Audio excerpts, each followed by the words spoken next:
Instability at the ankle can lead to things like ankle sprains, a loss of efficiency when we're running and walking, and a loss of power when we're weightlifting. How can we better stabilize the ankle? And what does ankle stabilization actually mean when we're performing movements in our given sport? In a moment, I'm going to go through the 3 simple ways you can begin improving your ankle stability daily. But first, we need to talk about what ankle stability actually means. First, we've got to talk about the true ankle joint, which is where the tibia comes down to meet the talus inside the ankle, and that is what gives us the ability to do quite a bit of movement and range of motion. Now, when it comes to stabilizing that ankle, there's a bunch of components that come into play. And the stability of our ankle is what allows us to prevent the foot from rolling to the outside, from the arch collapsing, and from maintaining a good position when we squat, when we run, or when we jump. And is especially important whenever we're doing something involving single leg balance. It can be pretty simple to test your ankle stability as well. You can stand on a balance beam. You can just stand single leg with a knee tucked up as well. And although these things we might think of as balance, part of balance is our ability to stabilize the ankle, and those are just in static positions. This can get more difficult when we are doing something dynamic like running, or when we add load to a movement such as doing a overhead squat, a back squat, or a front squat. So if you're wondering, okay, I know ankle stability is important, how do I actually stabilize my ankle? Well, now is where we get to talk about 3 simple things you can do to begin stabilizing your ankle. First step towards better ankle stability is being aware of the arch of our foot. You want to think about the arch as something that has to be worked daily, and it's really simple to work the arch of your foot daily just by spending time walking barefoot, standing barefoot, and even during simple movements like a deadlift or a squat, lifting barefoot as well. You can also improve the strength of the arch by not wearing arch supports. Think about it. An arch is strongest when gravity is pressing down from the top, and an arch is weakest when we are pressing up from the bottom, which is what arch support does to our foot. So by walking barefoot, lifting barefoot, and not wearing shoes that have arch support, we can begin to strengthen the arch. And you may not even know it, but you actually have 3 arches in your foot.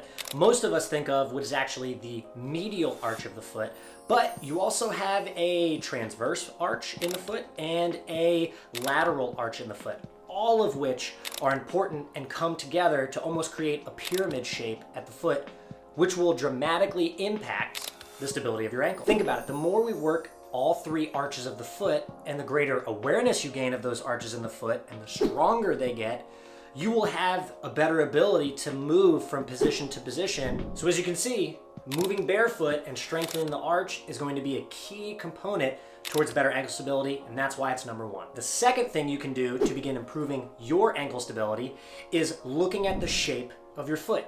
So pause this video and take a moment to look at where the widest part of your foot is. What did you notice? Was it where the base of the big toe to the base of the pinky toe is? Or was the widest part the ends of the toes?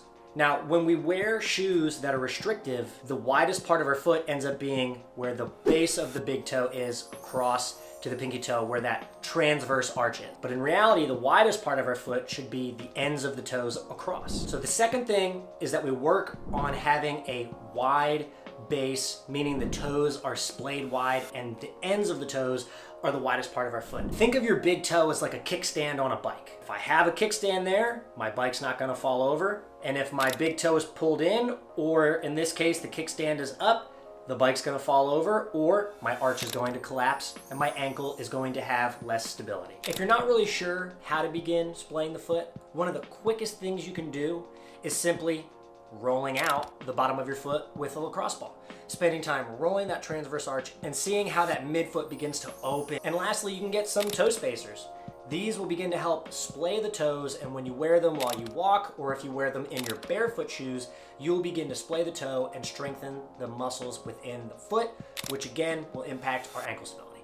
And lastly, the third thing we can do is begin learning how to work the tibialis muscle. Now, this has been really popularized by Ben Patrick, also known as knees over toes guy, and he's right. But in this case, not only is it going to help the longevity and health of your knee, but it's also going to help with your ankle stability. Let's take a deeper look at what the tibialis actually does. If you guys have found the first 2 tips so far helpful, don't forget to subscribe. We have more education around barefoot movement, ankle stability, and how you can begin to improve your recovery from the ground up on our YouTube channel. So again, if you're enjoying this video, don't forget to subscribe.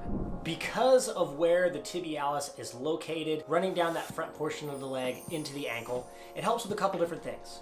It helps lift the foot, which is called dorsiflexion, but it also helps us maintain that medial arch of the foot.